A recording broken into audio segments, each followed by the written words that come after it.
안녕하세요. 김문찬입니다. 제가 말씀드릴 것은 페트라르카의 깐소니입니다. 제목으로서는 이제 페트라르카의 사랑과 삶의 노래라고 이렇게 정해보았는데요. 이 깐소니라는 작품 안에다가 페트라르카가 자신의 거의 모든 것을 집어넣었다고 이렇게 말할 수 있습니다. 페트라르카를 살펴보는 게 가장 먼저 해야 될 일이겠죠. 우선 페트라르카의 간략한 생애로 그야말로 간략하게만 기록을 해봤습니다. 이 프란체스코 페트라르카는 1304년 7월 20일 날 피렌체 남쪽에 있는 도시입니다. 아레조에서 태어났습니다. 아레조에서 태어난 이유는요. 이제 페트라르카의 아버지가 세르 페트라르카라고 했는데요. 이 세르라는 용어는 호칭입니다. 주로 이제 공증인에 대해서 이제 많이 쓰는 호칭이고, 나중에는 이제 공증인이 아닌 분들에게 지위가 있는 사람들에게 세르라는 호칭을 이렇게 부여하기도 했고, 나중에는 돈 많은 사람도 세르라고 이렇게 불렀습니다. 아버지 페트라코스는 공증인이었습니다. 피렌체의 공증인인데 단테하고 정치적인 동료입니다. 그 당시에 피렌체는 정치적으로 굉장히 혼란스러웠습니다. 이렇게 당파 싸움이 굉장히 심했는데요. 단테하고 페트라르카의 아버지하고 같은 파에 속해 있었는데요. 그게 이제 벨피 비앙키라고 해서 이제 백당으로 번역이 되고 있는데 그 반대파에게 쫓겨나게 되는 거죠. 그 반대파를 그때 당시 교황 보니파큐스 8세가 지원을 해주고 그러면서 프랑스 군대가 오고 혼란스러운 상황이었습니다. 정권 바뀌면 정치 보복이 따르죠. 그래서 그 정치 보복으로 인해 가지고 단테도 그렇고 세르 페트라코도 같이 망명 생활을 시작하게 되었습니다. 1302년부터 함께 이제 망명 생활을 시작을 했고요. 그래서 그때 그 망명을 하게 된 페트라르카의 아버지가 그 당시 아레소에 머무르고 있었는데요. 그 아레소에서 태어났습니다. 이렇게 성장을 하다가 1312년에 아비뇽으로 이사하게 되는데요. 아비뇽으로 가게 되는 이유 중에 하나는 뭐냐면은 1309년부터 교황청이 세속 권력에 이끌려가지고 프랑스 남부 쪽으로 가게 됩니다. 소위 말하는 아비뇽 유수가 일어나게 되는 거죠. 가톨릭 교황청의 입장에서 보면 굉장히 치욕적인 사건입니다. 이게 세속적인 권력에 이끌려가지고 프랑스 왕의 힘에 이끌려서 그쪽으로 넘어가가지고 거기서 거의 60년, 70년 가까이 이렇게 있었고, 그래서 나중에는 아비뇽 유수가 지속이 되면서 로마에서 따로 교황을 선출하고 그래서 교황이 흩어지고 가톨릭이 한번 또 쪼개질 위험까지 이렇게 부딪혔는데요. 어쨌든 아비뇽으로 교황청에 옮겨가면서 페트라르카의 아버지는 거기에서 이제 어떤 일자리를 찾을 수 있지 않을까 하는 희망을 갖고 있었습니다. 그리고 거기 가서 일자리를 찾았습니다. 공증인으로 교황청에서 일을 하게 되었고요. 페트라르카의 나이가 8살 나이에 그쪽으로 갔고, 일부에서는 아마 페트라르카의 아버지하고 단테하고 동료였기 때문에 이 아레조에 있으면서 단테는 로마에 이제 사절로 파견돼가지고 교황 만나러 갔었는데요. 교황 만나지도 못하고 돌아오다가 아레조에 이르렀을 때 정권이 바뀌어버립니다. 그래가지고 이제 망명길을 이제 떠나게 되는데, 그래서 이 아레조에 페트라르카의 가족이 살고 있을 때 아마 단테도 오지 않았을까. 그래서 어렸을 때 단테를 보지 않았을까? 추정입니다. 페트라르카가 남긴 글에는 그러한 기록이 전혀 없습니다. 그랬을 것이다 라는 이제 추정들도 있는데 단테가 어떻게 살았는지 자세한 기록은 남아있지는 않습니다. 어쨌든 아비뇽 근처에 생활을 하면서 이제 프랑스 남부에 있는 몽벨리에 대학교에서 법학을 공부하다가 다시 이제 이탈리아로 유학을 가게 되는데요. 볼로냐 대학교로 유학을 가게 됩니다. 볼로냐 대학교는 여러분들 잘 아시겠습니다만 유럽 최초의 대학입니다. 1088년에 첫 강의가 이루어졌습니다. 첫 강의가 이루어진 그 강의가 뭐냐면 법학 강의입니다. 그래서 이 볼로냐 대학교가 처음 설립된 거로 보자면 법학이 가장 먼저 생겼습니다. 법학을 그렇게 강의한 이유는 정치적인 이유입니다. 정치적인 이유라는 건 뭐냐면은 그때 양대 세력이 이제 로마 교황청하고 신성 로마 제국 황제하고 무엇이 앞서냐, 어떤 법이 앞서냐, 교회법이 앞서느냐, 로마법이 앞서느냐, 그것 가지고 논쟁을 하기 시작하는 겁니다.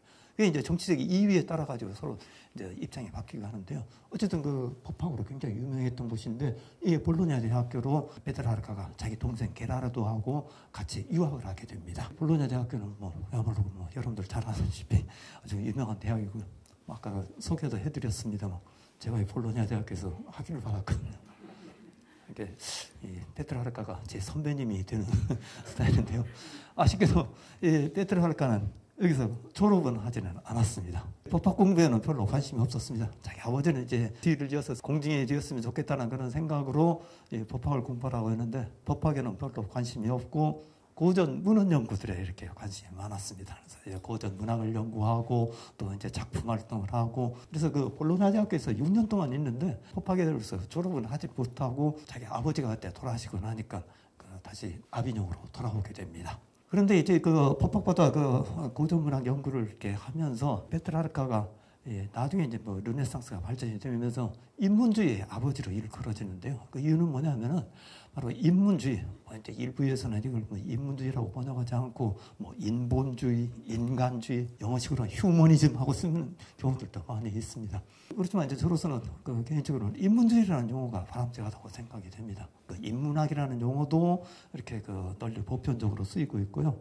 이때의 대비되는 르네상스의 기본 정신 중에 하나가 신중심이냐 인간중심이냐. 신중심이라는 사고방식으로 보면은 하나님의 말씀을 기록했다고 보는 성경에 대비되는 개념으로서 사람들이 써놓은 글입니다. 인문입니다. 어디서 했는지는 제가 모르겠습니다. 아주 잘 번역했다고 저는 생각이 됩니다. 그래서 사람이 써놓은 글, 그리스 로마 시대의 소위 말하는 이교도들이 쓴 그런 문헌들을 연구하고 그걸 대조하고 거기서 주석을 붙이고 하는 그런 작업들. 그걸 그 페트라르카가 굉장히 유행을 시켰습니다. 그래서 그때부터 이제 형성이 된 그 학문 문과 중에 하나가 유럽에서는 굉장히 많이 합니다만 필롤로지입니다. 필롤로지가 바로 문헌학입니다. 이 문헌들이 이제 특히 필사문들을 연구하고 이게 어느 게 앞서느냐 득서느냐 뭐 서로 비교하는 그러한 작업들을 굉장히 많이 하게 되고요. 그래서 이 페트라르카가 바로 인문주의의 아버지라고 이렇게 일컬어지고요. 그 인문주의가 바로 고전 문헌을 연구하는 그러한 정신이 바로 이제 르네상스의 본질로 이어집니다. 그래서 이 르네상스의 어떤 핵심 기틀을 마련했다라고 얘기할 수 있습니다. 이 페트라르카는 이제 또 하나 성직자가 되어가지고 독신으로 살겠다고 이렇게 맹세를 하는데요. 이 성직자가 된 것은 뭐 신심이 이렇게 깊은 것도 있지만 그보다는 먹고 살기 위해서입니다. 성직자가 되면은 일정 성직록을 받습니다. 베네디키움을 이렇게 받게 되는 거고요. 그래서 이 성직록 받으려고 성직자가 된 그 작가들이 조금 있습니다. 어쨌든 페트라르카는 이제 그 성직자가 되어가지고 이렇게 평생 결혼을 안 했습니다. 그래도 또 바람을 많이 피웠죠. 자녀들 서너 명을 뒀는데 몇 명인지는 정확히 알려지지는 않습니다. 이 페트라르카의 삶에서 이제 가장 그 영광의 그 시간이라고 볼 수 있는 시기가요. 1341년인데요. 이때 그 로마 원론으로부터 개관 시인으로서 월계관을 받게 됩니다. 아주 그냥 뭐 행사도 거창하고 화려하게 이렇게 받았다고 하는데요. 페트라르카는 이제 시인으로 유명해지면서 두 군데에서 이렇게 개관 시인으로 그 월계관을 주겠다고 제안이 옵니다. 한쪽은 파리였고요. 프랑스 파리였고 로마였는데 페트라르카는 로마를 선택합니다. 물론 이제 로마의 콜로나 가문하고 이렇게 유대라든지 혹은 거기에 나오는 유명한 사람들과의 개인적인 관계 때문에 그랬을 개연성이 굉장히 큽니다만 어쨌든 그 개관시인이 받아가지고 시인으로서는 아주 최고의 영광입니다. 단테로서는 뭐 개관시인이 되고 싶다는 욕망만 표현했지 뭐 망명성을 하다가 이렇게 뭐 마지막 객사를 하는 그런 입장에서 그걸 받지를 못했습니다. 페트라르카 이전에 개관시인이 된 사람이 있긴 있는데 이탈리아 문학사에서 이렇게 뭐 별로 언급이 되지도 않은 그런 인물이 한 분 있습니다. 뭐 이런 것들도 보면 거의 대부분 또 상당수는 어떤 정치적인 권력에 의해서나 종교적인 권력의 어떤 작용으로 주고받는 그 경우들이 있는데요. 어쨌든 그 페트라르카가 이탈리아 사람으로서는 두 번째로 이 개관 시인이 되어가지고 어떤 시인으로서의 최고의 영광의 자리에 올랐다고 볼 수 있습니다. 그러면서 이제 아비뇽하고 나중에는 봉테네트 보클리지인데요. 거기에 이제 집을 하나 마련해가지고 그곳하고 이제 이탈리아를 오가면서 이렇게 생활을 하다가 1353년에는 아예 그냥 이탈리아로 넘어오게 됩니다. 뭐 이탈리아도 한 군데만 있었던 건 아니고 여기저기 왔다 갔다 하고 있다가 1370년부터 그 파도바 남쪽에 파도바는 어디냐 그 베네치아 공화국에 속해 있는데요. 베네치아는 뭐 여러분들 아시다시피 그 섬 지역이죠. 섬에 있는 그 도시이기 때문에 내륙의 거점 도시가 바로 파도바입니다. 그 당시 그 파도바의 영주로부터 약간의 그 땅하고 그다음에 집이 있는 것을 선물로 받습니다. 그래서 그 집을 수리해서 1370년부터 이곳 그 아루과에서 생활을 합니다. 아루과는 뭐 조그마한 동네입니다. 뭐 인구가 뭐 2,000명도 안 되는 그 조그마한 동네인데요. 페트라르카 덕분에 굉장히 유명해져가지고 지금은 아예 이름을 바꿨습니다. 아루과 페트라르카입니다. 거기서 생활하다가 1374년에 70살 되게 그 생일 전날 여기에서 이렇게 숨을 거두게 됩니다. 이게 그 왼쪽에 보면 아랫수에 태어난 그 생가이고요. 지금도 남아있고, 아래쪽에 가봤는데 아직 여기는 저는 가보지 못했습니다. 오른쪽에는 이제 아르카 페트라르카에 있는 그 집입니다. 이건 뭐 아르카에서 가장 유명한 그 장소 중에 하나죠. 그다음에 이건 그 아르카 페트라르카 그 중심지에 성당이 있는데요. 뭐 이탈리아의 거의 모든 동네나 그 도시는 그 성당을 중심으로 해서 이렇게 발전을 하죠. 이 뒤쪽에 바로 성당 벽면인 걸로 알고 있습니다. 뭐 저도 여기는 가보지는 못했습니다만 거기에 이 페트라르카의 무덤이 이렇게 있는데요. 무덤이 좀 독특하죠. 이 무덤을 누가 만들어줬냐면요. 페트라르카가 사생아 아들, 딸들을 낳았는데요. 사위가 만들어줬습니다. 딸하고 사위하고 결혼은 이제 사위하고 뭐 베네치아하고 여러 곳에서 이제 그 말년에 같이 생활하는데요. 나중에 페트라르카가 사망하기 전에 자기 그 사위를 상속인으로 지명을 합니다. 그래서 상속인이 된 이제 그 사위가 무덤을 만들어줬는데요. 무덤이 굉장히 좀 독특하죠. 마치 그 고인돌을 이렇게 해놓듯이 이렇게 만들었는데요. 이걸 뭘 모방을 했냐면은 그 당시 그 바도바에 있던 안테노르의 무덤을 모방을 해서 이렇게 만들었습니다. 이 안테노르는 누구냐면요. 그리스 신화에 나오는 그 트로이아 장군입니다. 트로이아 전쟁은 헬레나라는 한 여인 때문에 벌어졌는데 헬레네를 그리스로 돌려주자. 괜히 그렇게 싸울 필요 없다. 그렇게 돌려주자고 했고 또 나중에 그리스하고도 조금 뭐 우호관계가 조금 있었던 모양입니다. 그래서 나중에는 이 트로이아를 배신한 배신자로 이렇게 찍히게 됩니다. 그래서 배신자로 찍히게 돼가지고 단테가 신곡에서 보면은 배신자들을 따로 구역을 만들었는데요. 가장 밑바탕에 있습니다. 지옥 밑바탕에 있는데 얼어붙은 이제 그 호수의 늪 속에 이 배신자들을 4구역으로 나눕니다. 4구역으로 나누는데 조국을 배신한 자들을 집어넣는 그 구역을 안테노르 이름을 따가지고 안테노라라고 이름을 붙인 것들이 나옵니다. 그래서 왜 그 안테노르의 무덤이 왜 바도바에 있냐면요. 트로야 전쟁이 끝난 다음에 이 안테노르가 이탈리아 반도로 건너왔답니다. 그래서 이탈리아 반도로 건너와가지고 바도바를 세우고 그 베네티족의 조상이 되었답니다. 베네치아를 중심으로 하고 있는 그 종족의 그 조상이 되었다라고 전설로 전해집니다. 전설로 전해지는데 13세기에 이 바도바에서 무슨 뭐 그 공공시설을 위해서 공사를 하다 보니까 관이 하나가 발견이 됐는데요. 그 관에 보니까 유골이 있고 그 옆에 막 금화도 있고 막 그랬답니다. 이건 그 우리 전설에 나오던 안테노르의 그 유골이다. 라고 이제 그래가지고 그 무덤을 이렇게 만들었는데 이거 비슷한 상태로 그 바도바에 만들었고 그래서 그걸 모방해서 이게 페트라르카의 무덤을 이렇게 세워놨다고 합니다. 자, 페트라르카에 대해서는 간단히 이렇게 말씀드리고 깐소네리에 대해서 조금 말씀드리겠습니다. 이 깐소네리는요. 페트라르카가 평생에 걸쳐서 쓴 그 서정시들의 모음집입니다. 깐소네라는 이름은 깐소네라는 그 시 형식에서 나왔습니다. 뭐 깐소네 하면 여러분들 잘 아시다시피 뭐 이태리 노래를 가리키죠. 근데 원래는 시 형식입니다. 시 형식인데 뭐 과거에는 시하고 노래가 동일했죠. 시하고 노래고 바로 시였고 그러는데 거기서 나온 용어로 이제 시집 혹은 노래집이라는 그런 의미로 되는데요. 일부에서는 리메라는 용어를 쓰고도 있습니다. 사실은 그 페트라르카가 자기가 쓴 그 자필로 남겨있는 원고에는 라틴어 제목을 이렇게 써놨습니다. 프란치스키 페트라르카이 라우레아테 포에타이 레룸 불가리움 프라그멘타.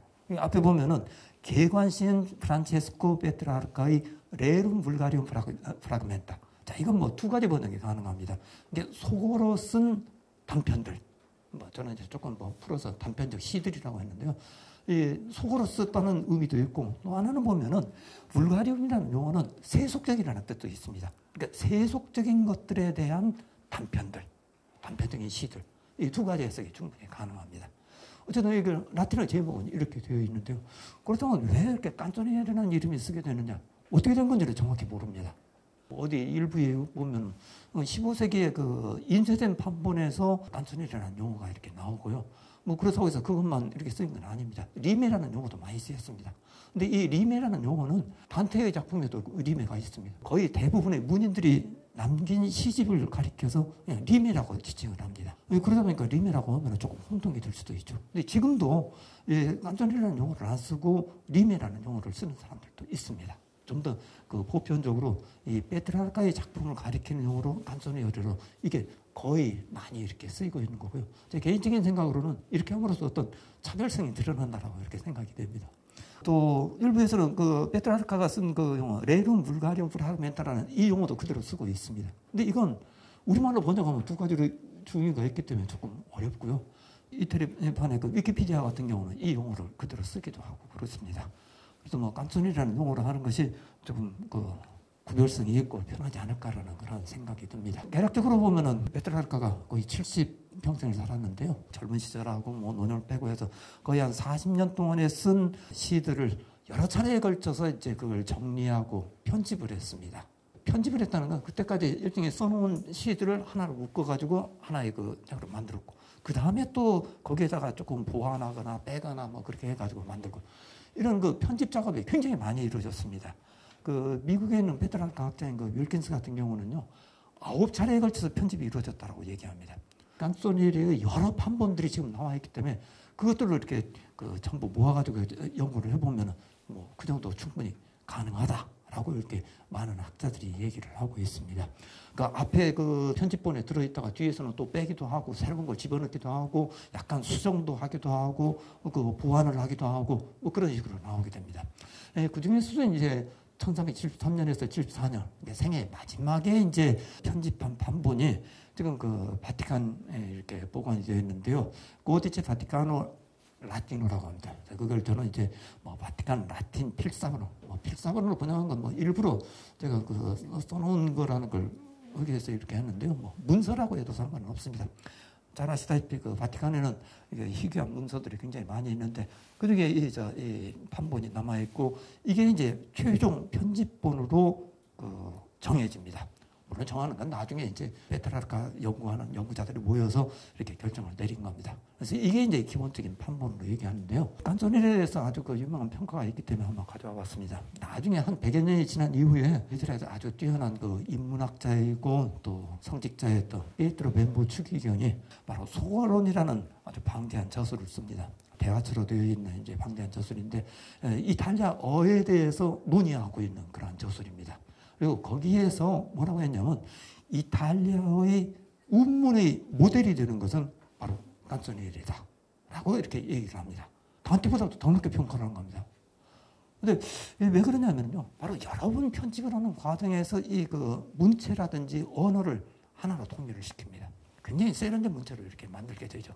그러니까 이런 그 통일적인 문체나 이런 표현에서 보면 단테의 신곡보다 더 뛰어나다고 평가를 하는 거죠. 뭐 단테 친구고 뭐 잘 아시겠습니다만 문제가 상당히 어떤 면에서 보면 좀 거칠입니다. 거칠은 만큼 강건하다는 느낌도 들고 어떻게 보면 막 강한 그 느낌도 나오고 그냥 감정이 묻어나오는 그런 글입니다. 감정을 절제를 안 합니다. 화가 나면 막 욕지를 뽑습니다. 저속한 용어들도 그대로 씁니다. 여과 없이 그대로 씁니다. 아니 뭐 지금 웬만한 사람들도 쓰지 못할 그런 저속한 용어도 그대로 써버립니다.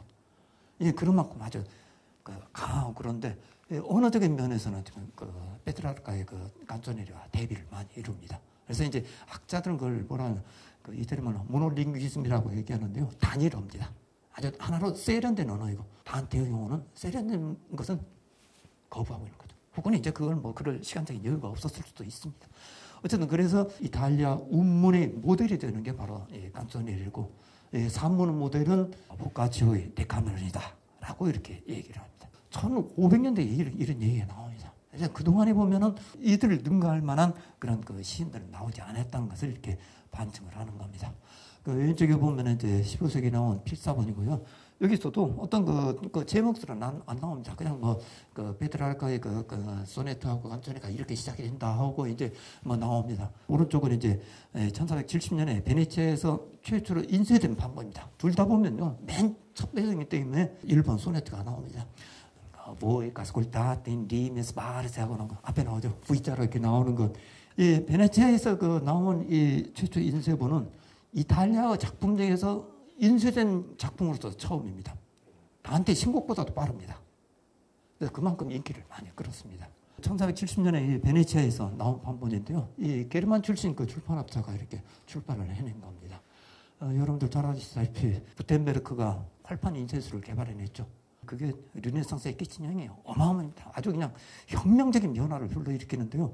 그 활판 인쇄술을 일종의 벤처 사업으로 발전시킨 곳이 어디냐면 베네치아입니다. 그래서 그 당시 베네치아에서 출판된 책들이 유럽에서 유통되는 책들의 상당수를 이렇게 차지를 하고 있었죠. 어쨌든 뭐, 여기에서 나온 그 최초 인쇄본이고요. 이건 아주 그 희귀한 판본으로 지금 뭐 전 세계 한 그 30권도 채 남아있지 않답니다. 이게 여담입니다만, 활판 인쇄술이 아니라 이렇게 그 뭐랄까요. 우리 그 팔만 대장경처럼 조각으로 나와서 이렇게 찍는 인쇄술은 그 이전부터 있었습니다. 근데 활자를 이용한 그 인쇄술은 이때 처음 개발되고 이 획기적인 변화를 일으켰는데요. 일설에 의하면은 구텐베르크가 그 아이디어를 얻게 된 것은 우리나라 고려시대의 금속 활자에서 아이디어를 얻었다라고 이렇게 주장하는 학자들 나옵니다. 우리나라 사람만 주장하는 게 아니고요. 유럽에서 그걸 주장하는 그 학자들이 많이 나오고 충분히 그런 개연성은 있습니다. 특히 그 고려 말에 실크로드를 통해서 우리나라하고 이렇게 교류가 있는 것은 상당히 활발했습니다. 어마어마하게 많이 들어왔죠. 그래서 그쪽으로 넘어갔을 개연성 많이 들어옵니다. 그쪽에 또 그 당시에 떠놓은 것들도 있죠. 뭐 술 좋아하시는 분들 계실지 모르겠습니다만 소주가 그때 들어왔죠. 진로가 나온 게 개성적이죠. 북쪽입니다. 개성적이고 이쪽에서는 그 소주라고 이제 뭐 한자로 그것도 합니다만 아락실이라는 용어가 아랍어입니다. 아락실이 바로 정유기술이 그쪽에 그 페르시아 쪽에서 이렇게 넘어왔다라고 얘기를 합니다. 그래서 그런 그 문화 교류가 굉장히 활발했기 때문에 이 그 금속 활자의 아이디어가 넘어갔을 개연성은 충분히 큽니다. 어쨌든 인쇄술이 르네상스하고 그다음에 근데 유럽의 발전에서는 어마어마한 변화를 가져왔습니다. 얘기가 딴 곳으로 흘러서 죄송합니다. 자, 간단히는 전체 보면은 그 시는 366편입니다. 자, 1년은 365일인데 하나가 더 들어가 있죠. 연년이 포함된 것처럼 되는데요. 그 중에서 보면은 소네트가 317편인데 절대적으로 많습니다. 그 다음에 깐소네, 세스티나, 발라드, 마드리갈, 뭐 이 시 형식은 설명하지 않겠습니다. 뭐 다양한 그 형식이 있고요. 다만 뭐 간단히만 말씀드리면 깐소네는 상당히 호흡이 깁니다. 백행이 넘어가는 그런 그 상당히 호흡이 긴 그 시다 정도로만 이렇게 말씀을 드리겠습니다. 내용은 뭐냐면은 대부분 보면은 라우라에 대한 사랑 노래로 구성이 되어 있습니다. 대부분이 그렇습니다. 그렇지만 이제 일부는 다른 그 얘기가 있는데요. 주로 이제 정치라든지 종교에 대해서 비판하고 또 여러 가지 성찰을 보여주는 작품들이 있고요. 그 다음에 또 일부는 이제 다른 시인이라든지 지인이라든지 혹은 동생이라든지 이런 사람들을 상대로 삼아가지고 여러 주제에서 이렇게 얘기를 합니다. 뭐 어떨 때는 뭐, 어느 시인이 쓴 시에 대해서 화답의 시를 쓴다든지 혹은 친구 시인에게 이렇게 뭐 어떤 그 보내는 글이라든지 혹은 선물을 보내면서 이제 시를 이렇게 하기도 하고요. 책 좀 빌려달라고 이렇게 부탁하는 시도 있습니다. 그 당시에는 책들이 필사본원이기 때문에 굉장히 귀하죠.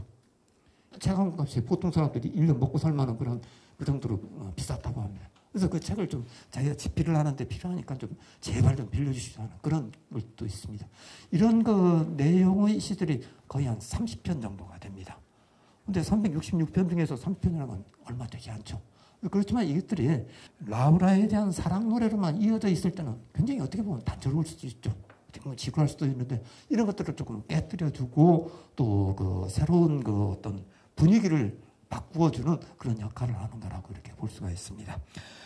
제가 소네트를 뒤에 붙이고 하는 것은 원래 그 원본에 보면은 시의 제목이 따로 없습니다. 번호로만 이렇게 매겨져 있고 그래서 일반적으로 얘기할 때는 그 시에서 첫 행 전체나 혹은 첫 행의 일부를 바로 뭐 제목처럼 이렇게 사용하는 경우가 굉장히 많이 있는데요. 어쨌든 263번 소네트까지가 일부이고 그 이유가 2부다라고 이렇게 주로 구별을 하는데요. 그 이유는 뭐냐면은 페트라르카가 남긴 원고에 보면은 263번 소네트 다음에다가 백지를 2개를 집어넣습니다. 백지를 2장을 집어넣어가지고 그래서 이게 구별한 게 아니냐라고 이렇게 생각하는데 뭐 일부러는 어떤 건지 모르겠습니다. 어쨌든 이렇게 구별을 하고 이제 많은 학자들이 앞에 부분은 이렇게 263번까지는 라우라가 살아있을 때 라우라가 흑사병으로 죽습니다. 그래서 살아있을 때의 라우라에 대한 시들은 이때까지이고 이게 죽은 이후의 시들이다 라고 이렇게 많이들 얘기합니다. 도식적으로 교과서적으로 그렇게 얘기하는데요. 정확하게 일치하지는 않습니다. 그리고 또 앞에 있는 시하고 해서 꼭 그 이후에 쓴 거라고 볼 수 없습니다.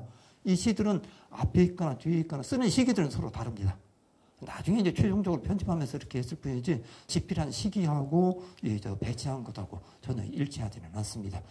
어쨌든 뭐 정확히 일치하지는 않습니다만 이런 그 두 부분으로 나눠 있고요. 그래서 이번에 나온 이 판본에서도 이렇게 1부, 2부로 나눴는데 그 뭐 형식적인 구분이라는 정도로만 말씀을 드리겠습니다. 페트라르카 쓴 그 언어는요, 피렌체의 속어, 이렇게 이탈리아로 이렇게 쓰게 되는 겁니다. 피렌체의 속어로 썼다고 이렇게 되는 것은 이 페트라르카는 자기가 피렌체에서 태어난 건 아닙니다. 아레초에서 태어났습니다. 그 당시 아레초는 피렌체하고 다른 나라입니다. 바로 이웃 도시인데도 다른 나라였습니다. 뭐 그건 좀 이따가 또 말씀드리겠습니다만, 그 피렌체에서 태어나지도 않았고 또 거기서 살지도 않았습니다. 그래도 자기는 그 피렌체 사람이라고 이렇게 그 얘기를 하고 있고요. 뭐 자기 아버지가 피렌체 사람이니까 뭐 충분히 그럴 수도 있습니다만, 그런 어떤 그 삶의 과정보다는 자기가 그 깐소니에레를 피렌체의 속으로 썼다는 것이 아마 뭐 피렌체 출신이라고 얘기할 수 있는 가장 근본의 토대가 아닐까라는 그런 생각이 듭니다. 조금 전에 말씀드린 대로 페트라르카께서 그 인문주의 아버지로 부르고 있는데요. 페트라르카는 자기가 그 라틴어 문헌을 통해 가지고, 아니면 고전 시대 인문을 통해서, 혹은 인문학 그 고전 시대의 문헌 연구를 통해 가지고, 그리고 또 고전 시대의 핵심 언어인 라틴어로 작품을 써서 영광을 얻으려고 했습니다. 그걸로 이름을 얻고 또 이제 최고의 그 신이 되려고 했는데요. 뭐 물론 객관의 신이 되기도 했습니다만, 그것보다는 이 속으로 쓴 이 작품이 더 인기를 끌었습니다. 이 시를 쓰게 될 때는 자신은 그건 그 중요한 작업이라고 생각을 안 했습니다. 이게 라틴어 문헌을 연구하고 라틴어로 글을 쓰고 하는 동안에 일종의 그 머리를 식히기 위해서 뭐 여가 활동으로 이걸 썼다라고 이렇게 생각을 했습니다. 그런데도 이제 일반 독자의 입장에서는 깐소니의 작품을 더 이렇게 좋아하게 되는 거죠. 이건 뭐 그 다음에 나온 것은 이제 그 당시 그 언어 세계인데요. 그 라틴어는 일상생활에서는 그 당시에는 쓰이지는 않았죠. 로마 쪽으로 쪼개져 가지고 이제 서로가 5세기에 망하게 되는데요. 그때도 이미 라틴어는 그렇게 많이 안 썼습니다. 상류 중계층 사람들은 상당히 많은 숫자들은 그리스어를 또 오히려 썼습니다. 그리스어를 썼고요. 라틴어가 굉장히 어렵죠. 공부해 보신 분들은 아시겠습니다만 골치 아픕니다. 이 격변화도 많고 동사 변화도 많고 그냥 뭐 수동태 변화까지도 있고 머리 아픕니다. 저도 조금 하다가 때려쳤는데요. 그러다 보니까 일반 보통 사람들이 이걸 이렇게 쓰기는 어렵습니다. 물론 이제 그렇게 복합적이고 어려운 만큼 정확한 표현으로 유명합니다. 그래서 많은 학자들이 이 라틴어나 고대 그리스어는 마찬가지로 이건 보통 자연 언어라고 생각하지 않았습니다. 그래서 그걸 가리키는 용어도 그라마티카, 문법이라는 용어로 불렀습니다. 그 정도로 고도의 언어인데 로마 흐지부지 해가면서 그 일상생활에서는 쓰이지를 않았죠. 로마가 무너지고 로마 말기에 이제 공인되었다가 나중에 국교로 된 이제 그리스도교의 핵심이 바로 이제 로마 교황청인데요. 로마 교황청에서 공식 언어로 채택을 합니다. 그렇다면 일반 그 보통 사람들은 뭐냐면은 각 지역마다 토착 언어에다가 라틴어하고 이렇게 짬뽕이 된 언어가 있습니다. 그걸 가리켜서 속어라고 이렇게 부르고 있습니다. 근데 저는 개인적으로 속어라는 그 명칭은 조금 마음에 안 듭니다. 왜냐하면요, 그 속어라는 용어는 이 라틴어로 보면 vulgus라는 용어에서 나왔습니다. vulgus는 민중이라는 뜻입니다. 그러니까 일반 민중들이 쓰는 언어입니다. 속어라고 보면 우리는 좀 그 비속한 언어, 저급한 언어, 그 영어 슬랭 같은 경우도 속어라고 우리가 많이 부르는데 그런 언어라고 보면 조금 문제가 있습니다. 뭐 어느 언어는 더 좋고 어느 언어는 나쁘고 하는 어떤 그 편견을 이렇게 줄 우려가 있다라고 저는 생각합니다. 그렇지만 워낙 뭐 속어라는 용어가 보편화되어 있어가지고 저로서는 그대로 쓰겠습니다. 어쨌든 각 지역마다 이 속어들이 있었습니다. 이게 이제 나중에 이제 근대 유럽 언어로 발전하게 되었고요.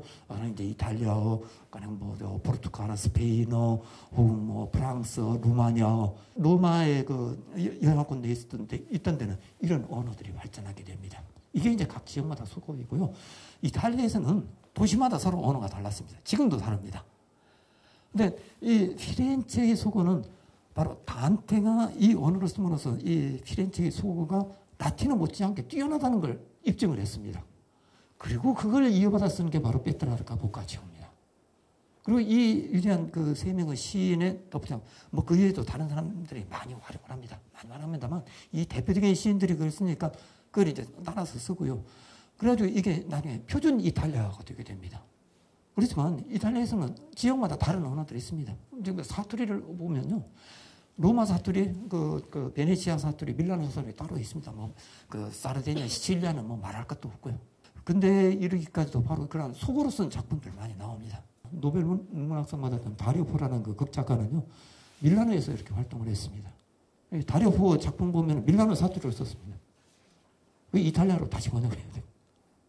옛날 사람들이 아는 이탈리아 깐소네 상당수는 나폴리 사투리를 썼습니다. 나폴리 사투리를 썼기 때문에 조금 다릅니다. 오솔레미어도요, 나폴리 사투리를 썼습니다. 그래서 뭐 이탈리아 조금 안다고 뭐 쉽게 할 수 있는 그것은 아니에요. 어쨌든 그런 것들이 굉장히 많은데, 다한테 페트라르카 보카치오에 의해 가지고 이 피렌체의 속어가 바로 이탈리아로 이렇게 정착이 되었습니다. 그런 의미에서 바로 위대하신 단테하고 보카치오 한번 가져와 봤습니다. 자, 그렇다면 이제 그 깐소니에 대해서 그 핵심적으로 노래하고 있는 라우라, 이 라우라가 누군가에 대해서 조금 한번 보도록 하겠습니다. 페트라르카는 깐소니를 비롯해서 여러 작품에서 라틴어로 쓴 작품들, 특히 이제 세크레툼이라는 비밀이라는 그런 그 제목으로 되어 있는 여러 글들이 있는데요. 거기에서 그 라우라를 어떻게 만났고 사랑하게 되었고 또 라우라가 죽었고 뭐 등등에 대해서 이야기를 나눕니다. 라우라가 마치 이제 현실적인 여인인 것처럼 이렇게 얘기를 하고 있고, 그래서 이 라우라가 도대체 누구이냐, 뭐 이걸 이제 찾으려고 많은 사람들이 노력을 하고요. 그래서 일반적으로 많이들 생각하는 게 바로 그 위그드 사드 백작, 사디즘으로 유명한 그 사드 후작의 선조인데요. 이 사드 백작의 그 아내였던 로르드 노베라고 이렇게 알려져 있습니다. 프랑스어로서는 로르로 부릅니다만 이탈리아로는 라우라입니다. 근데 이 주장은 누가 펼쳤냐면요, 이거 뭐 그때 당시에 나왔던 것은 아니고 나중에 18세기 정도 됐을 때 사드 가문의 어느 인물이 수도원장이 있었는데요, 이 양반이 주장을 했습니다. 페트라르카가 노래한 그 라우라는 바로 이 여인이다 라고 이렇게 얘기를 했는데, 여기에 대해서는 그러니까 많은 사람들이 그건 말이 안 된다라고 이렇게 거부를 하고 있습니다. 어쨌든 정확한 건 바로 그 깐소네리 안에서 페트라르카가 자주 인용하는 것처럼 그 라우라라는 이름은 라틴어 라우루스에서 나왔습니다. 월계수를 뜻합니다. 이 월계수는 뭐 승리, 영광을 상징하고 뭐 아폴로하고 다프니아의 그 신화 이야기 등등 나오는데요. 깐소네리에서 페트라르카는 굉장히 다양하게 이렇게 활용을 많이 하고 있습니다. 오른쪽에 있는 것은 그 피렌체 그 라우렌시아나 그 도서관에 있는 그 라우라의 모습이고요. 이 그 초상화도 바로 그 로르드 노베를 이렇게 가리키는 거다라고 이렇게 많이들 해석을 하고 있습니다. 어쨌든 페트라르카는 이렇게 얘기합니다. 1327년 4월 6일, 그 볼로냐 대학교에서 돌아온 그 이듬해입니다. 그 이전 해에 이제 아버지가 돌아가시고 이제 아비뇽으로 돌아왔는데요. 4월 6일 날 그 아비뇽에 있는 생트 클레르 성당에서 라우라를 이렇게 보고 사랑에 빠졌다라고 이렇게 얘기를 합니다. 열렬하게 사냥하는데 라우라는 거기에 대해서 냉정하게 되었다. 그걸 뭐 직접적으로 그런 얘기를 하는 게 아니고요, 약간 애둘러서 이렇게 표현을 합니다. 그리고 다른 데에 이제 그런 메모들을 남기고 그런 글들을 이렇게 많이 남겨 있고요. 그러고 나서 이제 정확히 21년이 지나가지고 1348년 4월 6일 날 라우라가 흑사병으로 죽었다고 합니다. 이때 그 1348년에 있었던 이 흑사병은요, 유럽을 완전히 그 초토화했었죠. 그때 뭐 어마어마하게 많은 인원이 죽었답니다. 바로 그때 라우라도 그 흑사병으로 죽었습니다. 근데 이제 그때 당시에 그 페트라르카는 이탈리아에 머물고 있었고요. 그래서 그 소식을 모르고 있었는데 누가 편지로 전해졌다라고 이야기를 합니다. 그래서 이런 이야기는요, 페트라르카가 써놓은 것을 보면은 그 실제로 있었던 일 같습니다. 실제로 어떤 현실한 여인을 이렇게 그 이야기하는 것들은 보고 아주 구체적이고 세부적으로 이렇게 나와 있습니다. 이 오른쪽 그림에 보면은 이제 아르카 페트라르카의 그 집에 있는 그 프레스코 벽화로 그 작가가 누구인지는 모릅니다. 그래서 잘 알려지지 않았는데요. 거기서 나온 이 그림인데요. 이쪽에 그 라우라가 한 손으로 가슴을 짚고 오른손으로 페트라르카의 심장을 꺼내고 있습니다. 이 심장을 가져갔다. 내가 바로 이제 사랑하기로 했다. 내 심장을 다 빼앗겠다는 건 내가 사랑하게 되었다.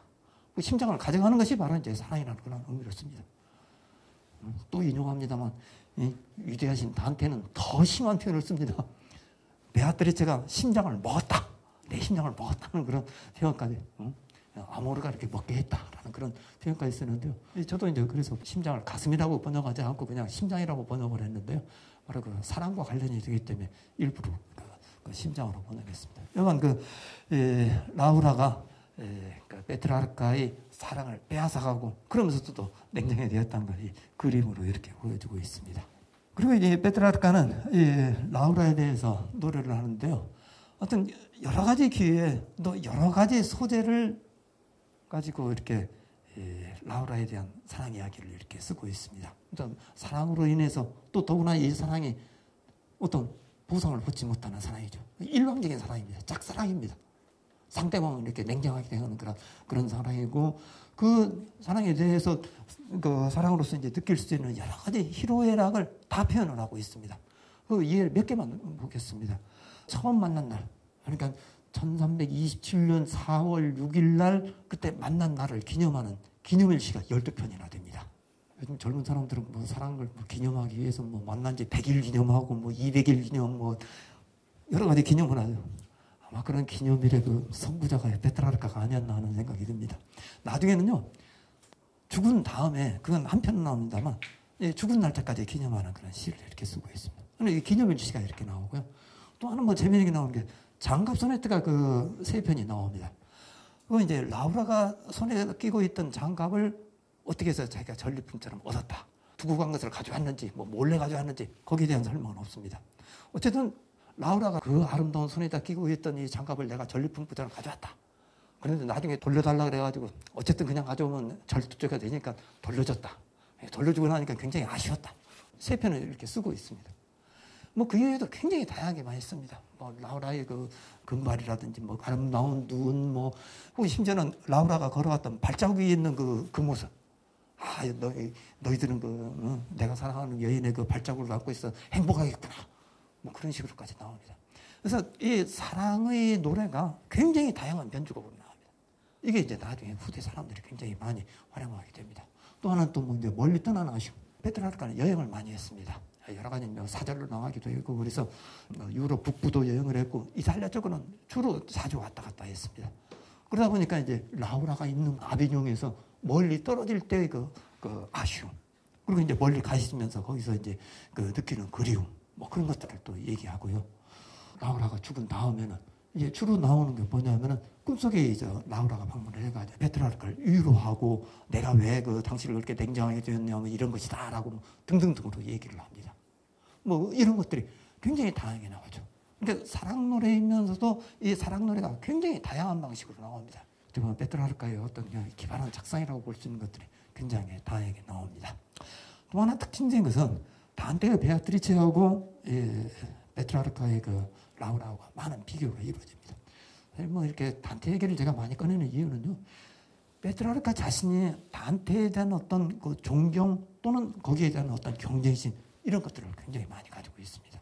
그래서 그걸 많이 모방을 하기도 하고 또 그것과는 좀 다른 그런 모습을 보이려고 노력도 하기도 하고 또 그런 만큼 많은 학자들이 바로 같이 비교해서 이렇게 설명도 하고 그렇게 되는데요.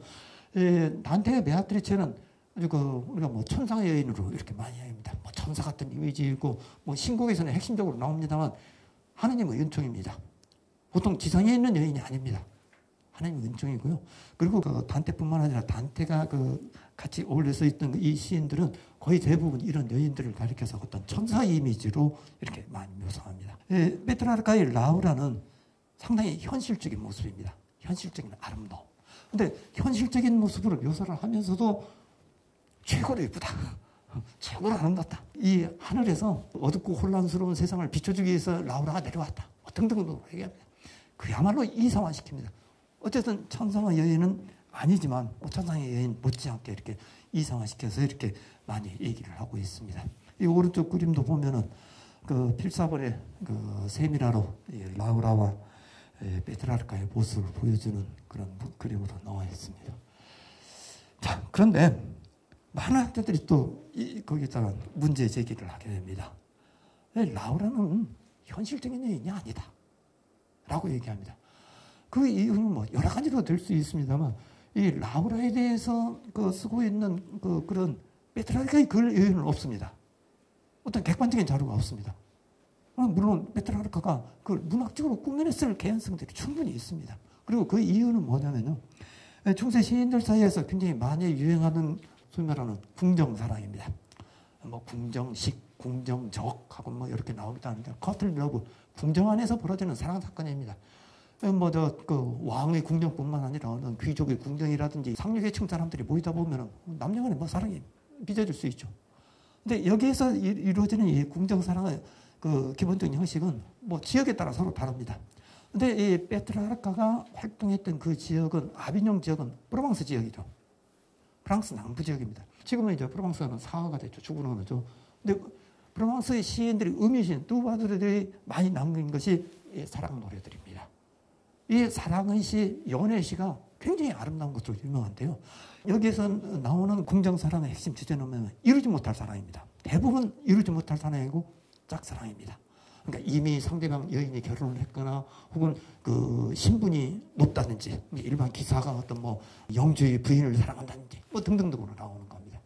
그래서 대부분 이루지 못할 사랑이기 때문에 더 애틋하고 그런 것들이 굉장히 많이 나오는데 이런 궁정사랑의 주제들이 그 당시 시인들에서는 거의 기본적으로 나오고 있습니다. 단테의 베아트리체도 마찬가지로 그렇게 허구적으로 형성된 여인이었을 것이다 라는 그런 주장이 많이 나옵니다. 물론 그 베아트리체의 경우는 뭐 보르테나리 가문의 베아트리체를 이렇게 가리킨다. 보카치오가 그렇게 주장했습니다.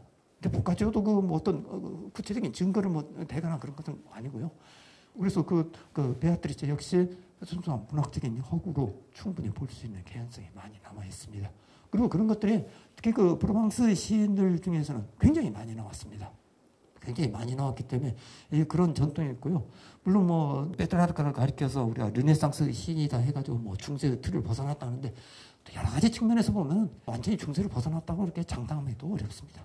단테를 가리켜가지고 뭐 중세의 마지막 인물이다. 그렇지만 단테에서도 보면은 르네상스의 어떤 모습들도 보입니다. 새로운 것들도 보입니다. 두부 자르듯이 이렇게 쭉 나눠질 수 있는 것은 아닙니다. 그리고 조금 전에 말씀드린 대로 실증적인 증거가 없습니다. 페트라르카가 써는 것 외에는 아무런 다른 증거가 없습니다. 뭐 몇 군데는 또 인위적인 부분이 나오는데요. 페트라르카는 이 라우라를 숫자 6하고 연관시키려고 노력을 합니다.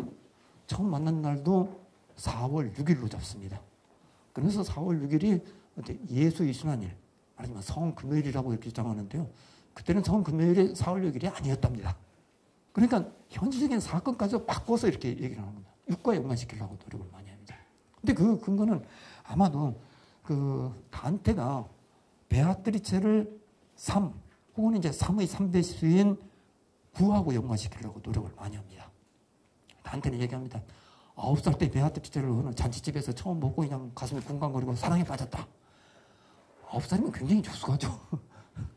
근데 일부러 9으로 나와요. 그러고 나서 또 9년이 지나가지고 길거리에서 베아트리체를 만났는데 베아트리체가 상냥하게 인사를 해가지고 내 가슴이 또 쿵쿵거려 집에 와가지고 이런 시를 썼다라고 얘기합니다. 단테는 얘기합니다. 이 3이라는 숫자가 삼위일체의 신성한 숫자이기 때문에 베아트리체하고 연관시킨다는 걸 나중에 씁니다.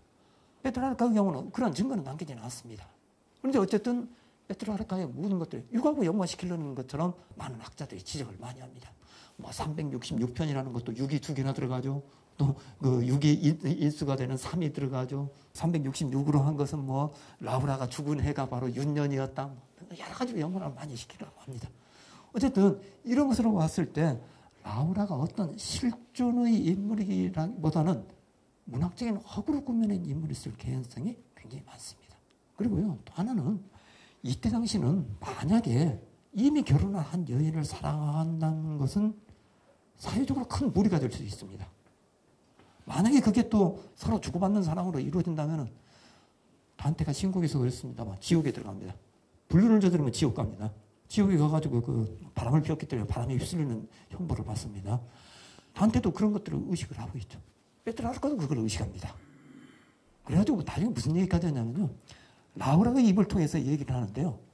라우라가 이제 죽은 다음에 와가지고 그 얘기를 합니다. 내가 당신을 그렇게 냉정하게 대한 것은 서로 우리의 그 어떤 안전을 위해서 그렇게 한 것이다.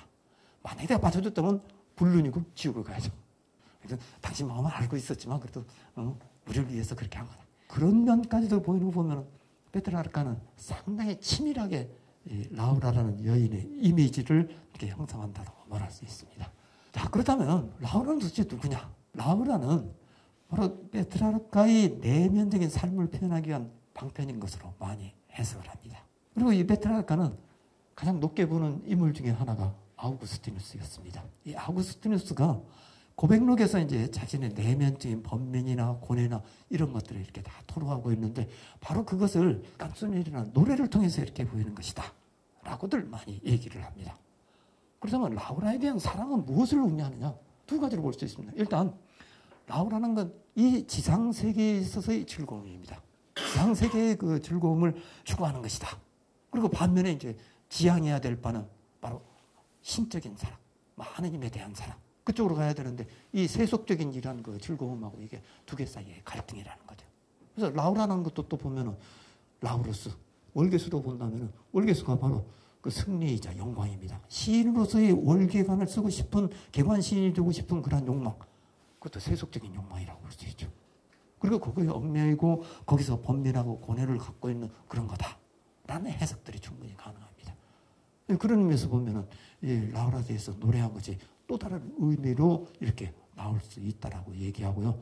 그래서 이 자신의 내적인 고뇌나 번민을 바로 이 사랑 노래를 통해서 이렇게 표현하고 있는 것이다 라고 이렇게 해석하는 학자들이 많이 있습니다. 이제 그걸 직접적으로 보여주는 증거 중에 하나가 뭐냐면요, 이 삶의 덧없음에 대한 그 인식입니다. 우리의 삶이라는 것은 허무하다, 헛되다, 그런 인식들이 상당히 밑바탕에 깔려 있습니다. 그걸 보여주는 게 바로 이제 서문역화라는 일본 서엇입니다. 일본 소네트하고요, 마지막 작품이죠. 366번 그 깐소네는 성모 마리아한테 올리는 기도로 이렇게 되어 있는데요. 여기에서 아주 분명하게 이 삶의 덧없음에 대해서 이렇게 노래를 하고 있습니다. 일본 소네트입니다. Voi ascoltate in rime sparse il sono di quei sospiri ond'io nutriva il cuore in sul mio primo giovanile errore quando era altro uomo quando era in parte altro uomo da quel che sono. 뭐 이렇게 시작하는 겁니다. 첫 구절에서 보면 시집의 이름이 리메라는 용어가 여기 나오죠. 리메가 무슨 뜻이냐면요, 원래는 그 운율입니다. 운율은 뭐 맞추는 방법이 굉장히 많이 있는데요. 첫 행에서 보면 수오노 나오죠. 네 번째 행에 소노가 나옵니다. 거의 대부분 이태리 단어들은 마지막에서 두 번째 음절에 액센트가 있습니다. 그래서 수오노, 소노, 액센트가 있기 때문에 음악성이 또 있죠. 두 번째 보면 꼬레, 에로레 도저히 맞춥니다. 그러니까 A, B, B, A 하고 맞추고요. 두 번째 그 연도 마찬가지고요. 그다음에 세 번째, 네 번째 이렇게 삼형으로 이루어진 것은 또 다른 방식의 그 각본을 맞추고 있습니다. 그래서 여기서 보면요, 이런 음악성은 살리지 못하고 대략적으로 이렇게 보았습니다. 내가 지금의 나와는 약간 달랐던 젊은 시절 초기의 혼란스러움에 내 심장을 재우던 탄식의 소리를 흩어진 시들에서 듣는 여러분들에게 얘기하는 겁니다. 만약 여러분들 중에 경험으로 사랑을 이해하는 사람이 있다면은, 사랑을 해본 분들이 있다면은, 헛된 희망과 헛된 고통 속에서 내가 울고 생각하는 다양한 방식을 용서하고 또 불쌍히 여겨주기를 바랍니다 라고 얘기합니다. 그러니까 내가 이 노래 여기에서 뭐 여러 가지 막 투덜거리는 것들을 여러분들이 조금 이해를 해 주시오 라고 이렇게 합니다. 그러면서 얘기 나온 게, 하지만 오랫동안 내가 모든 사람을 이야기거렸다는 것을 이제 잘 알고, 뭐 다른 사람이 나에게 대해서 이리저리 한 건 이제 와서 생각하니까 잘 안다. 그래서 종종 나 자신이 부끄러운데 내 헛된 방황 결과는 부끄러움과 후회이며 세상에서 즐거움은 덧없는 꿈이라는 것을 분명히 깨달았지요 라고 나옵니다. 헛되다라는 뜻이 용어가 세 번이나 나옵니다. 여기 나오죠. 여기서 보면 반에 스페란세, 반 돌로레, 그리고 밑에 보면 바네지아레. 헛되다, 허무하다, 덧없다, 무상하다. 14행으로 이루어진 이 소네트 안에다가 헛되다는 말이 세 번이나 나옵니다. 뒤에 나오는 시에 대한 설명이면서 동시에 번민에 찬 삶을 살고 막바지에 완숙한 단계에 이르렀을 때 쓴 시처럼 보입니다. 그리고 그 헛되다는 그 뜻을 이제 또 맨 마지막에 나오죠. Quanto piace al mondo e breve sogno 하고 나옵니다. 이 세상에서 즐거운 것은 하나의 덧없는 꿈이다. 짧은 꿈이다. 한바탕의 꿈에 지나지 않는다. 이 세상 다 살은 다음에 하는 말입니다. 그래서 이건 앞에 나오는 제1번 그 서시이면서 동시에 에필로그입니다. 이러한 그 에필로그라는 것은 맨 마지막 366번 깐소네죠. 그 메레진의 벨라 게디 솔 베스티타 태양을 입은 아름다운 성모 마리아 하면 이제 시작되는 그 깐소니인데, 그 깐소니에서는 지금까지 그 살아왔던 삶의 과정을 전부 다 뒤집어 보면서 후회와 이제 막 괴로움 그런 걸로 짜 있는 거고, 그래서 이 괴로운 마음을 조금 그 성모 마리아한테 부탁하면서 위로해주고 평안을 달라고 이렇게 부탁을 하는 겁니다. 평화롭게 해주고 구원을 해달라는 그런 기도로 이렇게 나오는 겁니다. 그래서 1번 소네트하고 이 366번 깐소니하고 서로 연결이 되어 있습니다. 그래서 일부 학자들은 그게 순환 구조로 되어 있다라고 이렇게 해석을 하기도 합니다. 그리고 이제 그 안에는 이제 그런 내용들을 충분히 보여주는 거라고 이렇게 생각이 됩니다. 자, 그렇다면 이제 그 페트라르카가 라울에 대한 사랑 안에다가 자신의 내적인 번민이나 고뇌나 이런 것을 담고 있다면, 또 이제 그걸 또 보여주는 그 다른 증거로 정치에 대한 비판, 종교에 대한 비판, 이것만 간단히 좀 말씀드리겠습니다. 당시 그 이탈리아 반도는 크고 작은 나라로 이제 분열되어 가지고 서로 싸우면서 외세를 불러들이고 있었습니다. 나라가 몇 개인지도 모릅니다. 특히 이태리 남부는 좀 괜찮은데 이태리 북부는 좀 전에 말씀드린 대로 그냥 피렌체는 하나의 국가입니다. 아레주도 또 다른 국가입니다. 일종의 도시국가처럼 되죠. 피사도 또 다른 국가입니다. 그래서 서로 싸웁니다. 이게 끊임없는 자기들끼리 싸움이 벌어지게 되는 거죠. 이 집안 싸움들입니다. 이 집안 싸움 오면은 누가 제일 좋아합니까? 옆에 집 사람이 좋아합니다. 옆에 있는 그 외부의 세력들이 거기에서 뭔가 얻어먹을 게 없나 해가지고 들어옵니다. 그래서 이런 내부 싸움에서는 정치가들이 뭘 잘못하는데요, 언제든지 자기가 힘이 약하면은 외부에 있는 큰 세력을 이렇게 끌어당기려고 합니다. 외세를 끌어당기게 됩니다. 모든 정치의 역사에서 마찬가지입니다. 그래서 뭐 그 외부 세력을 끌어다가지고 뭐 동맹이네 뭐네 하고 뭐 얘기하는데요, 동맹이고 뭐고 전부 다 뭐냐면 이익이 있기 때문에 나오는 겁니다. 우리가 뭐 외교라고 얘기하는데요, 외교를 다른 말로 표현해서 이런 식으로 표현하죠. 수단을 달리한 전쟁이다. 수단만 다르지 전쟁이다. 전쟁은 뭡니까? 빼앗기 위한 겁니다.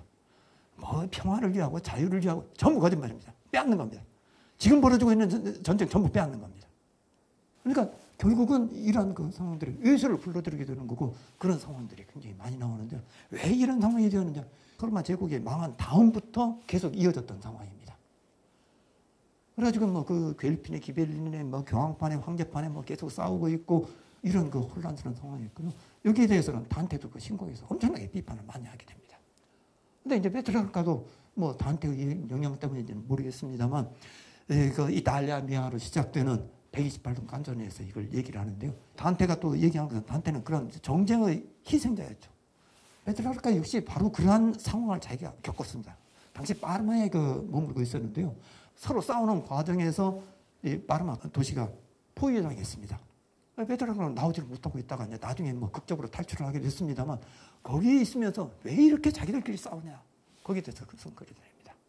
여기에서 특히 그 다른 게 뭐냐면요, 게르만 용병들을 이렇게 사용해서 전쟁을 하는 것, 이게 그 불합리한 거다라고 비판합니다. 용병을 활용해서 이렇게 전쟁을 하는 것은 그 당시에는 관례였습니다. 왜냐하면 소규모 국가들이 자신들의 군대를 가질 수는 없죠. 그러니까 돈을 주고 이제 그 용병을 고용해서 전쟁을 합니다. 그러니까 이런 전쟁을 하다 보면 자기들이 힘이 없으니까 다른 데하고 또 연합하고 또 연합하고.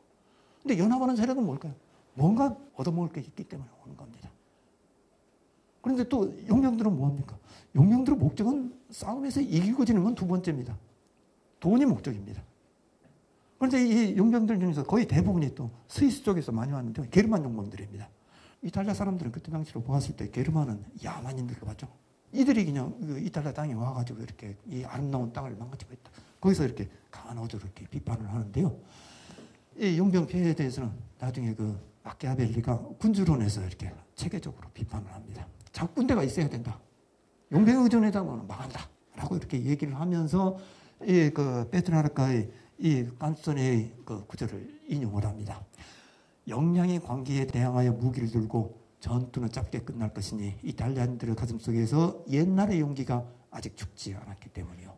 여기서 그 마키아벨리가 주장하는 것도 또 야만인들의 그런 그 손로부터 우리 이탈리아를 해방하자라고 이렇게 주장합니다. 이 정치가들은 그렇습니다.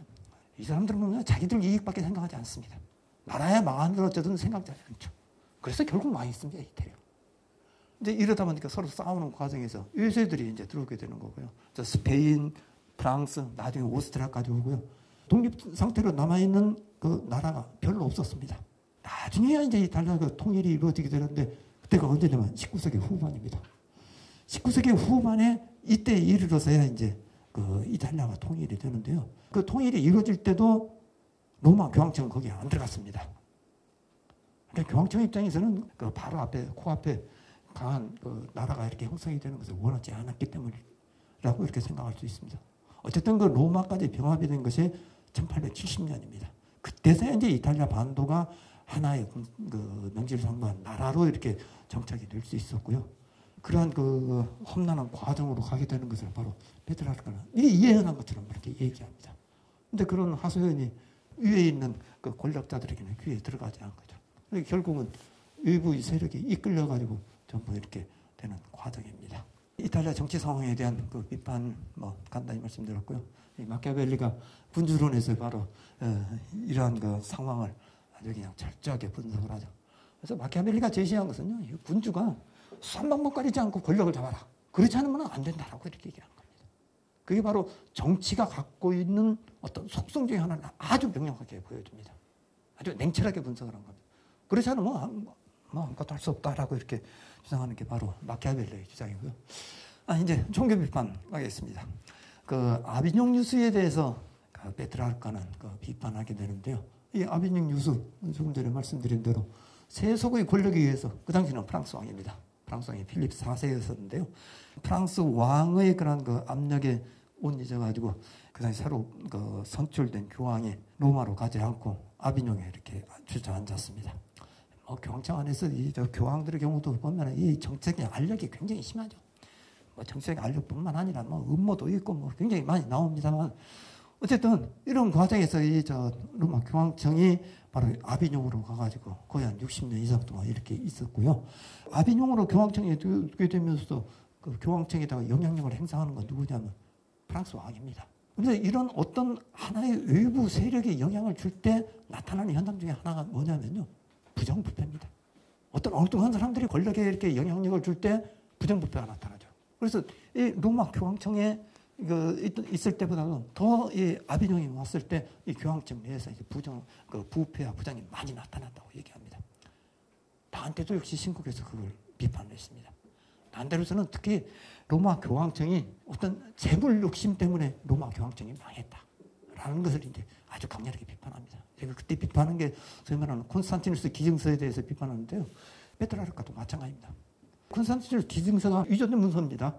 근데 콘스탄티누스가 로마의 서쪽을 그 교황청에 기부했다라고 이렇게 봤을 때 그게 부패의 원인이라고 마키아벨리 지적한 거고, 페트라르카 역시 마찬가지로 교황청이 부패하고 타락한 것을 아주 강하게 비판을 합니다. 그래가지고 그 아비뇽을 바빌론에다가 비유하면서 로마로 가라고 이렇게 촉구하는 그 시를 쓰기도 했고요. 그러다가 결국은 이 페트라르카는 그 당시 그 교황으로 선출된 이노켄티우스 6세하고 갈등하게 됩니다. 아주 거기다가 아주 그냥 격렬하게 그 비판의 글을 쓴 다음에 보따리를 싸가지고 이탈리아로 건너갑니다. 이게 이제 1393년이고요. 그래서 이제 나머지 그 20년 동안을 이탈리아에서 살다가 이렇게 삶을 마무리하게 됩니다. 이게 그 아비뇽에 있는 이 교황청입니다. 하여튼 로마 가톨릭 입장에서 보면 굉장히 치욕적이고, 그래서 아비뇽 유수라는 그런 그 용어를 쓰고 있죠. 유수라는 용어도 괜히 한자를 써가지고 별로 바람직하지는 않습니다만, 아비뇽 유수라는 용어가 나오는 게 이런 이유 때문입니다. 자, 그럼 간단히 이제 매진말로 들어가겠습니다. 지금까지 말씀드린 걸로 보면은 그 라우라라는 인물이 어떤 실존적인 인물이라기보다는 페트라르카가 자신의 그 내면적인 번민이나 고뇌, 내면적인 삶을 이렇게 그 밖으로 표현하는 하나의 수단으로 이렇게 라우라의 사랑을 활용했다라고 이렇게 생각이 될 수 있고요. 그래서 그 깐소네리는 페트라르카가 자신의 그 내면적인 삶을 기술하는 것, 그래서 일종의 심리적인 자서전이다라고 이렇게 보는 학자들도 있습니다. 그래서 그런 쪽으로 이렇게 봐도 좋고요. 또 그런 의미에서 보면은 여기서는 라우라에 대한 사랑처럼 보이는 부분도 다른 의미로 또 읽을 수가 있습니다. 그래서 각 작품을 여러 가지 그 겹쳐진 코드, 겹쳐진 의미로 읽을 수가 있고요. 이것도 역시 어떻게 보면 단테가 강조했던 것 중에 하나입니다.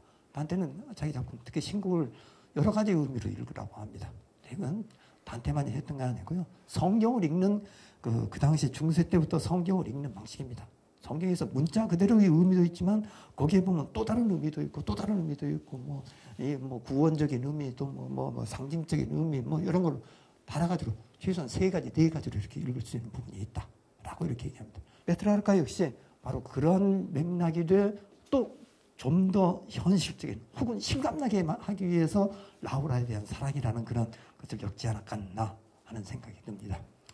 어쨌든 그 깐소니에서 나오는 그 기법하고 문체 이런 것들을 모방하려는 게 나중에 굉장히 많이 나오고요. 그거는 이제 그 페트라르카주의, 페트라르키즘이라는 용어로 나오게 되고, 약간 최소한 그 200~300년 동안은 이 페트라르카의 이 노래를 따라하는 것들이 굉장히 많은 후배 그 작가들 그리고 예술가들에게 많은 영향을 주었습니다. 그 대표적인 걸로 보면은 그 소네트 형식. 소네트라는 건 그 이탈리아에서 처음 발명됐다고 합니다. 이탈리아에서 그 시칠리아 그 시파 중에 하나였던 그 자코보 다 렌티니가 이렇게 개발을 했다고 하는데요. 어쨌든 페트라르카를 통해서 이 그 소네트가 갖고 있는 아주 강력한 힘들이 너무 나왔고요. 그래서 이 르네상스 시대에는 아주 그 웬만한 인물들은 이 소네트 한두 편 정도 안 남긴 사람이 없습니다. 많은 사람들이 그걸 남겼습니다. 갈릴레이도 썼고요. 또 그 미켈란젤로, 라파엘로, 유명한 사람들이 전부 다 이게 소네트 한두 편 정도 남겼습니다. 우리나라 조선시대의 그 문인들이 시 몇 수 정도 남기는 것은 기본으로 썼듯이 이 소네트로 이렇게 써놓은 것들이 굉장히 많이 있습니다. 사랑 노래뿐만 아니라 그 안에다가 여러 가지 사상적인 것까지 담은 그러한 그 글들이 굉장히 많이 나옵니다. 여담입니다만 저는 이제 그래서 이 이탈리아 사람들이 르네상스 시대의 여러 인물들이 써놓은 이 소네트들을 그것만 조금 뽑아가지고 이 르네상스 이야기를 할 수 있는 조그마한 책을 하나 이렇게 준비를 했습니다. 아직 나오지는 않았습니다. 예, 하여튼 그걸 준비해놓고 있는 그런 상황인데요. 그런 만큼 이렇게 소네트 형식이 굉장히 유행했고, 영국의 셰익스피어 같은 경우는 이 소네트 형식을 자기 나름대로의 그 셰익스피어식 그 소네트로 바꿨죠. 이렇게 행의 그 어떤 이용하는 방식을 조금 바꿨는데, 전 유럽에서 이 소네트 형식이 유행했고, 나중에 현대 시인들도 이 소네트 형식을 굉장히 많이 씁니다. 또 그리고 그 음악 리스트가 그 피아노 곡으로 이렇게 쓰기도 했고요. 깐소니에게 남긴 영향은 굉장히 많다고 볼 수 있습니다. 또 내적인 번민을 이렇게 노래하는 만큼 우리가 지금 읽어도 또 그 의미는 충분히 우리가 감상할 수 있지 않을까라고 이렇게 생각을 합니다. 정확히 45분에 맞춰가지고 마무리를 하겠습니다.